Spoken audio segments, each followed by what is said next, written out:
Welcome to Walk in Truth.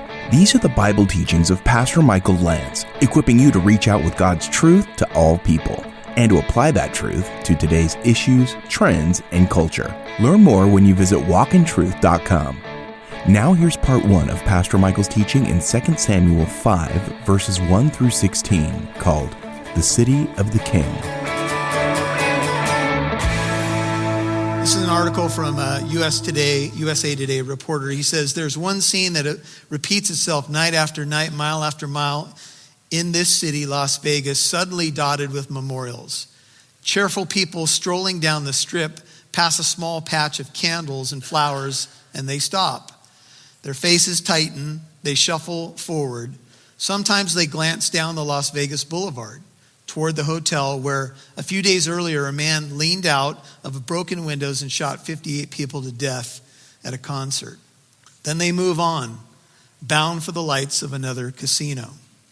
In those brief moments in between, the solemn stares, the heads slowly shaking, the quiet murmurings, in which the Las Vegas Strip finds itself now almost 1 week after the deadliest mass shooting in modern American history. Pain has seeped into the infrastructure of this place, hiding in the cracks and showing itself only in small bursts.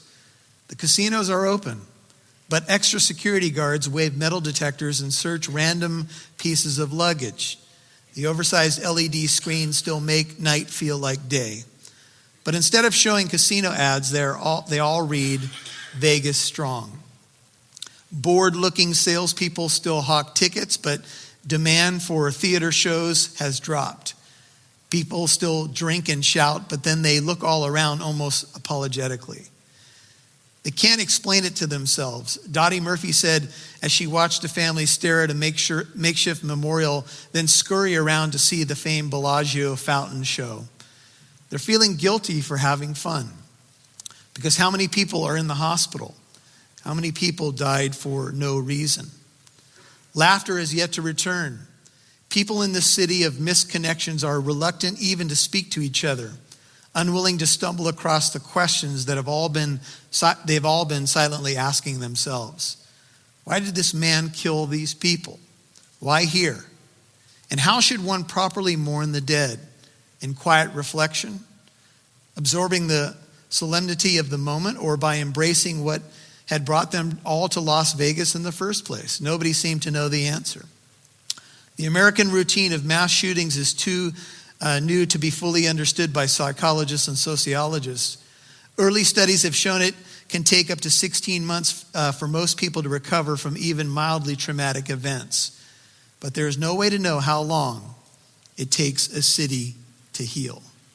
That's just a portion of an article from USA Today, and those thoughts have been repeated by many who are writing in the aftermath of this tragedy. Jesus was approaching the ancient city of Jerusalem when he was alive here on the planet.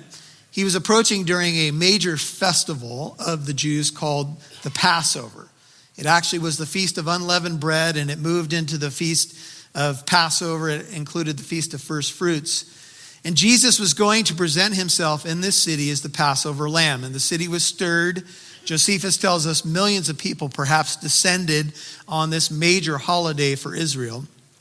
The marketplace was churning with activity. People were, exchanging money in the temple courts. They were buying sacrificial animals to receive into their household. But Jesus was coming to preach a message that the people largely were not ready to receive. He was going to present himself as the Lamb of God who takes away the sin of the world. And at the end of that week, he was going to die for the sins of the world. And when he came in, there was a lot of buzz about Jesus. He had just raised Lazarus from the dead. There were many people following him. Probably, mixed motives were there. And Jesus made the descent down the Mount of Olives, where you get a beautiful picture of Jerusalem. And as he descended the Mount of Olives, Luke 19, Dr. Luke tells us these words. This is Luke 19:41. When he approached, he saw the city, and he wept over it. And he said, Luke 19:42, if you had known in this day, even you, the things which make for peace or for shalom. But now, Luke 19:42, they have been hidden from your eyes. Jesus looked over a city celebrating the Passover, celebrating him, and he wept over the city. Why did he weep? Jesus wept twice in this week at the tomb of Lazarus and over the city of Jerusalem. And we could conjecture all kinds of things, but I think he wept because they did not understand the time of their visitation. Listen, they did not understand the things that make for true peace. And now they had been hidden from their eyes. They did not understand him. In fact, think about it. The city that he was riding into was his city. He was God in human flesh. That is the city in 2 Chronicles 33 that God said, I will write my name in Jerusalem forever. But it was the city that killed the prophets. It was the city that had been ravaged by the Babylonians and the Medo-Persians and the Greeks and the Romans. It was the city where blood has been spilled again and again and again. It has been the city of the Crusades, where people with noble intentions went there to save the motherland, to save that from what they saw as paganism or the wrong people having control over it. And Jesus looked at the city and he wept.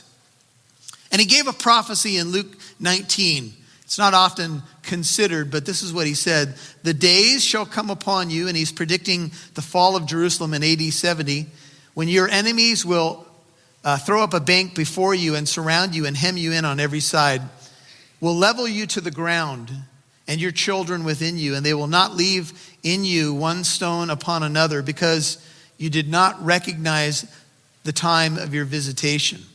And he entered the temple and began to cast out those who were selling. And he said to them, it is written, my house shall be a house of prayer, but you've made it a robber's den. And he was teaching daily in the temple, but the chief priests and the scribes and the leading men among the people were trying to destroy him. He went into the city. If you turn to 2 Samuel chapter 5, the city of God, and there he gave a prophecy which would be fulfilled probably about 4 decades later. Jesus died around 32, 33 AD. In 70 AD, the city fell to the ground. Roman legions came in there and the city laid in rubble for hundreds and hundreds of years. This is the city of God. You say, a place where God has written his name forever, has experienced these terrible tragedies over and over again? The answer is yes. The question is why? And I think we all deep down know the answer, don't we?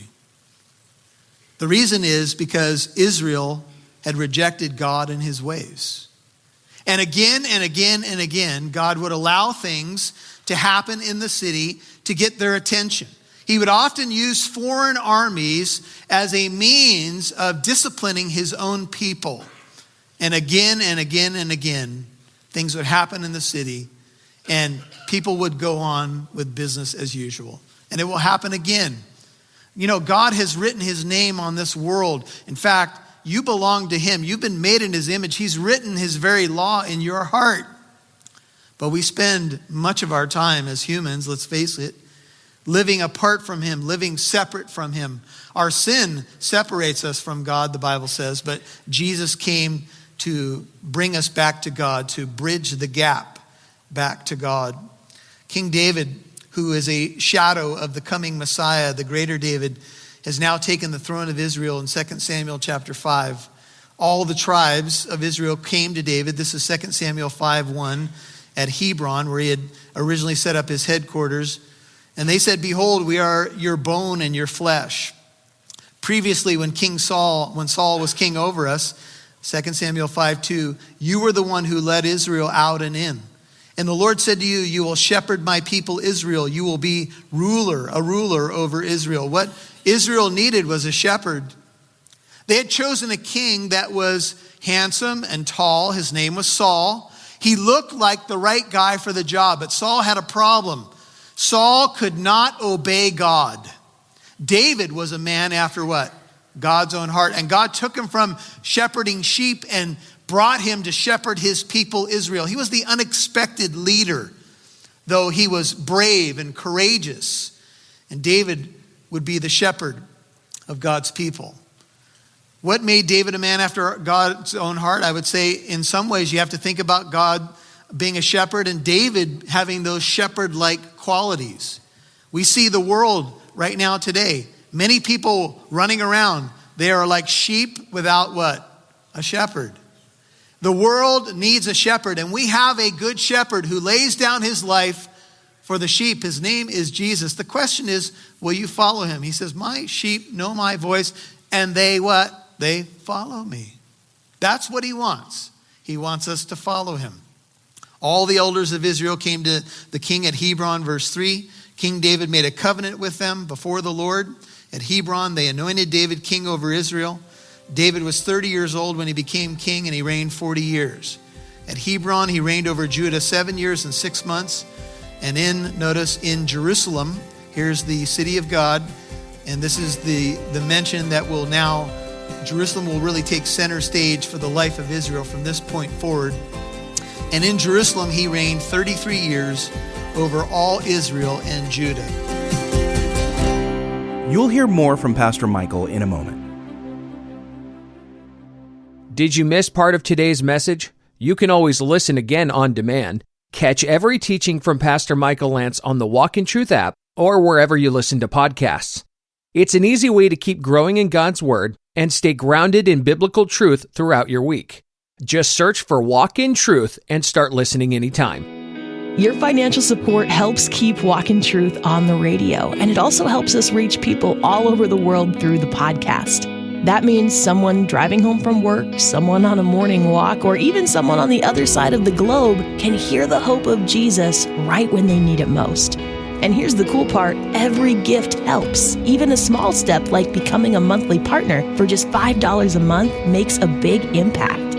Think about it, for the price of less than one coffee, you could help keep Bible teaching going out day after day. So would you join us? Head over to walkintruth.com. That's walkintruth.com and become a partner today. And thank you. We'd love to hear from you. If today's teaching on Walk in Truth encouraged you, challenged you, or raised a question, reach out and let us know. Send your comments, reactions, or questions to contact@walkintruth.com or give us a call at 844-48-TRUTH. Your story and feedback matter, and they help us continue equipping believers to apply God's truth to their daily walk. That's contact@walkintruth.com or 844-48-TRUTH. We look forward to hearing from you. We'd love to see who's listening, so please connect with us on Facebook or Instagram. Just do a search for Walk in Truth Show. Now, back to Pastor Michael Lantz right here on Walk in Truth.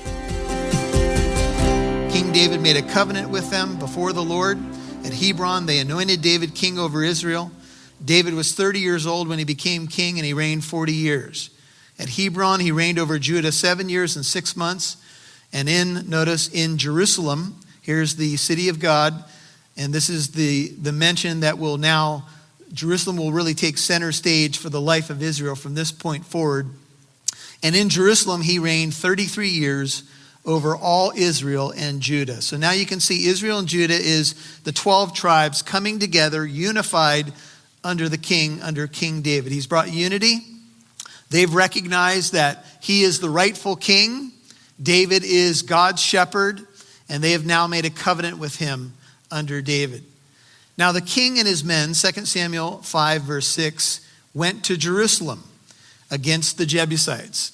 Now if you're interested, the name Jerusalem means teaching of peace or founded peaceful. It is the city of peace. When you think of the word Jerusalem, S-A-L-E-M is at the end. The word for peace in Hebrew is the word shalom.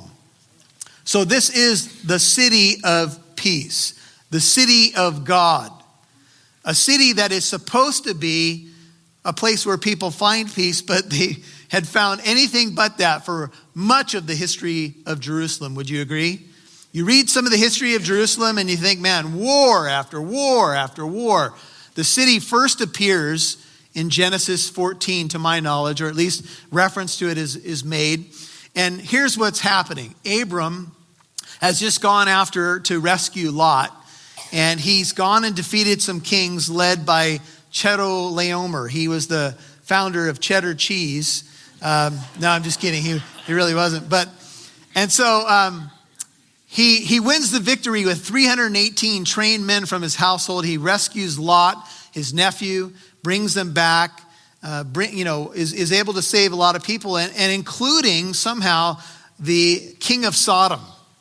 And in Genesis 14, the king of Sodom meets Abram, I'm sure in gratitude. He wants to offer Abram some things. And then all of a sudden, this mysterious figure appears. He's written about in the book of Hebrews, and his name is Melchizedek. You remember him?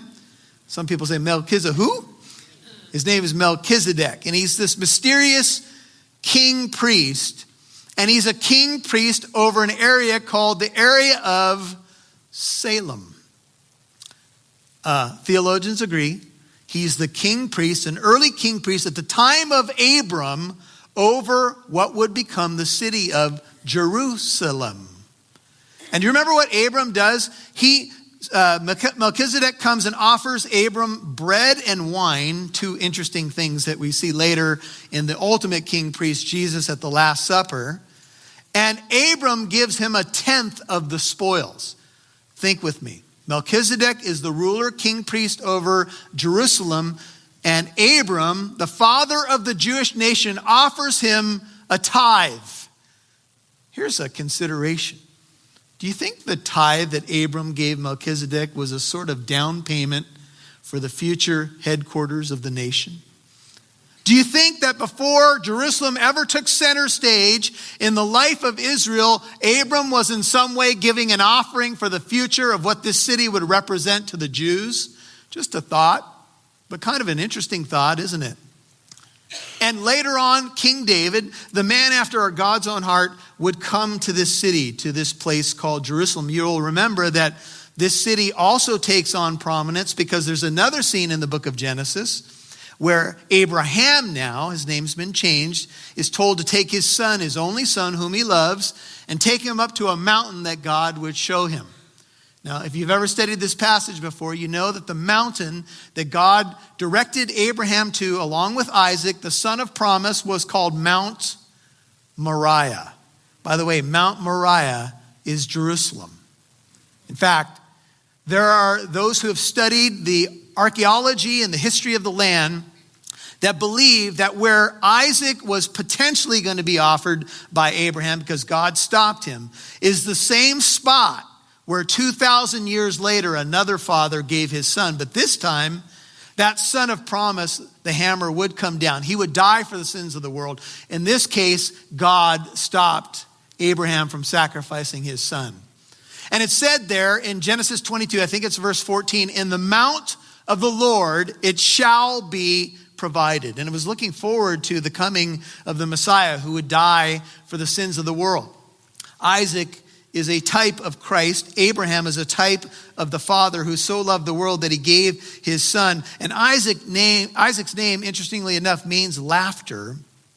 And Abraham thought he was going to have to kill his laughter, kill the son of promise. I believe Abraham believed that if he had to kill him, God would raise him from the dead, but God stopped him. And on this mountain, it was said the Lord would provide. It will be provided, and God did provide. He provided the answer to all that hurts our hearts. All of our ills, all of our griefs, all of our sorrows were laid upon him. And David is now going to go to this area. And he's going to relocate his capital to Jerusalem. In the recent history of our own world, the Jews finally recaptured control of Jerusalem. It happened, by the way, in 1967. In 70 AD, the Jews lost control of Jerusalem. They regained it in 1967. I won't ask you for a show of hands, but some of you were born before 1967. So it's happened in your lifetime. Something, by the way, that many people thought would never happen. That Israel now has control of Jerusalem. And President Trump has been talking about moving our embassy to Jerusalem. But you all know there's been a lot of controversy in this area of the world. And I would just tell you, if you're interested in prophecy, keep your eye on Jerusalem, because it is going to be at the center of the world when the last days unfold. In fact, Jerusalem will become a cup of trembling for all the nations. It will become a burdensome stone. It's always been the center of controversy. But here, David, who is a shadow of the coming Messiah, he goes to Jerusalem. His first official act as king, verse 6, is to go with his men to Jerusalem against the Jebusites.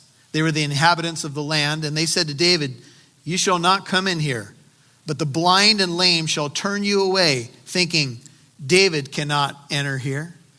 Now, this language is a little bit difficult, but I'll say this to you. Here's what I think's going on. The city of Jerusalem was in many ways an impenetrable city. The way it's up on a mountain and so forth, it was really only accessible from the north. So anybody who was up there at this time, and at this time it was the Jebusites, thought that just because of the topography of the land, any foreign army trying to come in, all they would need is the blind and the lame to stop them. That's kind of how they put it. They weren't putting people down in that sense, but they were just saying, the blind and the lame could defeat you because it's no big deal. The city is impenetrable. And so when the Jebusites heard that David was coming up, they said it shouldn't be a problem. They were overconfident, and they thought, it's going to be easy to deal with David and his desires to take this city. And so here's what happens now. And I want to just say to you for a second here before we move on.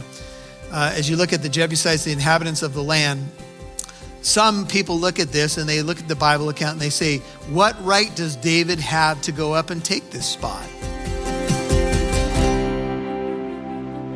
You've been listening to The City of the King, Part 1 on Walk in Truth. That's Pastor Michael's teaching in 2 Samuel chapter 5, verses 1 through 16. If you missed any part of today's program, you can listen on our free Walk in Truth app or wherever you get your podcasts. Now here's Pastor Michael with a final word. Well, as we jump into 2 Samuel 5, we can see that one of David's first acts is to take the city that will be known as Jerusalem, the city of peace. And this links us back to the book of Genesis. We especially think of chapter 22 and Abraham and Isaac up on Mount Moriah and the beautiful connections there. And one thing that comes out in that story of Abraham and Isaac is the submission to God's leadership, obviously demonstrated by Abraham as he's willing to offer up his son Isaac in a prophetic way, pointing us all the way to the greater David, Jesus dying on the cross. And submission to God and his leadership and direction, sometimes you may say, hey, that's making my life a little bit more challenging. All of a sudden, I've got to do what God says. I've got to follow his direction, even when it's hard. And you can't help but think of the Genesis 22 scene as hard. But in the midst of the hard, to put that in quotes if I can, God was doing something deep, something that is a gospel picture.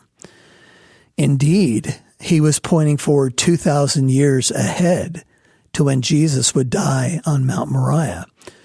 And in the Christian life, hard often becomes deep. See, God may call upon you to do things that stretch you, but in the end, he's doing something of depth in your life. When we're in control of our own circumstances or, direction, we kind of like to coast, and we're not really necessarily stretched. But in the kingdom of God, God is doing something on much deeper levels. And so the hard is worth it. It's not going to be hard every day, of course, as a Christian. Leadership can be hard. But in the end, it's something for the sake of deep that will impact not just you, but others and even generations to come, as is evidenced in the story of Abraham and Isaac. This is Pastor Michael Lantz. You are listening to Walk in Truth right here on your station or podcast. We are glad that you are listening. We're glad to have you along. Please keep us in prayer. We are excited to have you here, and we'll see you, Lord willing, right here next time. Remember, Walk in Truth is a listener-supported ministry. Your partnership helps us broadcast on this station and provide the podcast for free. Visit walkintruth.com to give. And join us tomorrow for part 2 of The City of the King. This is a model of the edifice, but it was an incredible structure. And what you're looking at mainly here is the holy place and the Holy of Holies, the inner sanctum, if you will, the place where the children of Israel would descend 3 times a year to worship the Lord in spirit and in truth. Now, we do know that worship was not perfect here, but this is where God said, you will come and meet me. This would be the center of the world. You might ask questions like, why does anybody even care about Israel today? I'm Mike Massaro. Thanks for listening to Walk in Truth, where it's our goal to equip you to reach out with God's truth to all people.